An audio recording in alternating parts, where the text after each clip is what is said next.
Well, welcome to the sports segment here on the AM Show. I'm Benedict. It's always a pleasure joining you on this platform. Well, the fifth round fixtures of the English FA Cup revealed last night. I'll tell you about that. But before we do that, former executive committee member of the Ghana Football Association, Kojo Fiano, says the GFA Normalization Committee are on the right track and want support for them to complete their mandate. Yes, I'll give them a pass mark for what they've done so far, but in every human endeavor, there's much more room for improvement. I think we were also, understandably though, that we want our game back.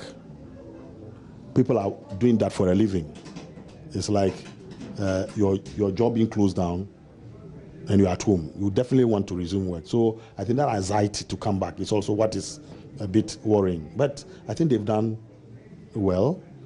They've seen the Black Stars through, even though qualifying for the AFCON. For the national side, I think we've participated in all the competitions that were available to us. I think the only thing left, what is so dear to the heart of, is the investments made by individuals in football vis-a-vis club owners, and that you have to be paying players for no job done. It is nobody's fault. So yes, they've done well. As I said, the FIFA was full of praise, or the FIFA instructors who came were full of praise for the Normalization Committee for even how they managed to put together that 1 week course for the referees. But as I said, there is another school of thought that by now there must be a roadmap, at least, as to what we are doing. When are we having elections? The process to go to elections, go to Congress, and then that transition or that roadmap is what is making people have doubts lingering in their minds as to whether these people don't want to go or they want to stay a bit longer.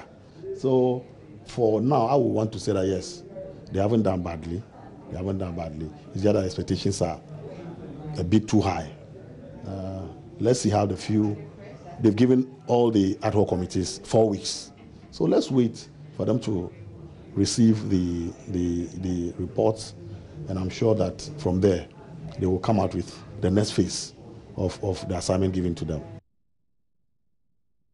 Well, the Normalization Committee are gradually getting close to their March 31 mandate, but already there are talks whether the committee's mandate should be extended or not. Well, Mr. Fiano sees nothing wrong if the Dr. Kofi Amwa-led committee's mandate is extended. I think they are running against time, and I will be the last to say that they should hasten and move on, because they will leave a lot of unfinished business, loopholes in there. So we want the best to be done. So what we've gone through these past 6 months should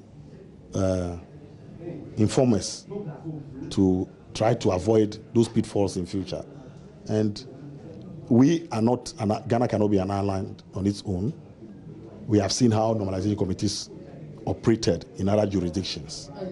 To be honest, I'm not sure any one of them lasted for just 6 months. So. Yes, so I will not be surprised, and I'll begrudge them if they will ask for extension. But I think that what we also have to do as football people to help the process is to assist. But if we sit on the other side of the table and will not cooperate with them, definitely the process will be delayed. All right, so former executive committee member of the Football Association, Kojo Fiano, in that interview with my colleague Baba Tando. Well, away from that, let's talk some table tennis. And chairman of the Ghana Table Tennis Federation, Malko Afajinu, is anticipating an amazing year for the sport in the country. With a successful organization of last weekend's Chairman's Cup, which saw new winners, Mr. Afajinu is optimistic of making a huge impact in major international championships this year. We have the essential building blocks in place. This is something we need to add on and to build on. And we think that the indications are very positive. We should be able to go to the All-African Games this year and do better than we did the last time when we got a bronze medal. We believe that the future is clearly in the part of the young ones. We also believe that the old players has what it takes to bring out the best in the young ones. And that the synergy we're going to get from the mix of the old and new players will be a difference maker. We also, for us, take a lot of delight from today's competition because we can see young boys and girls watching at home and seeing table tennis as the discipline they need to participate in. Well, away from the Ghana table tennis, let's talk the English FA Cup. Now, last night, the fifth round of that competition was held with Chelsea, of course, playing Manchester United. That's going to be the top liner in the English FA Cup fifth round. Other interesting pairings, also Manchester City in there, and we'll see how it will go for the other team. So the draw for the fifth round will be on your screen pretty shortly, so you have an idea of which team is meeting which team in that run. But the top line, of course, will be the Chelsea United game, and you see how Ole Gunnar Solskjaer will do in terms of keeping that impressive record since taking charge of Manchester United. He has played 8 games and has not lost a game. 6 English Premier League wins and 2 FA Cup wins. So there you go on your screen, the fifth round. Bristol City will play winners of the Shrewsbury Town Wolverhampton Wanderers game, and then we'll have AFC Wimbledon will take on Millwall, and then Doncaster Rovers Crystal Palace, and we'll have the Middlesbrough Newport County game. The winner will face Manchester City in the fifth round, and Chelsea Manchester United, of course, the biggest or the top liner in that round. And we'll have Swansea City Barnet or Brentford, Portsmouth Queen's Park Rangers Watford also happening. Then we'll have the winner of the Brighton West Bromwich Albion will take on Derby County.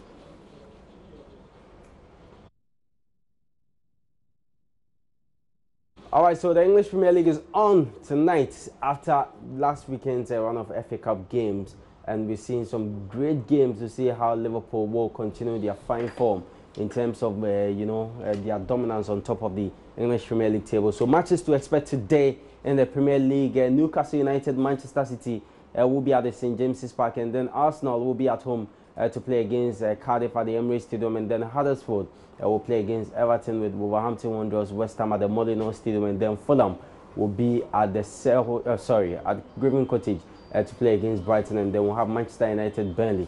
That will be at Old Trafford. And on Wednesday, Liverpool will be at home to Leicester City, Bournemouth, Chelsea at the Vitality Stadium, and then Southampton will take on Crystal Palace, with Tottenham Hotspur Watford happening live at the Wembley Stadium. All right, so that's how we wrap up this morning's edition of the AM Sports with me, Benedicto. So join me tomorrow morning, same time here on this channel. Until then, enjoy the rest of our programs, and the AM show continues after this short break. Don't go away.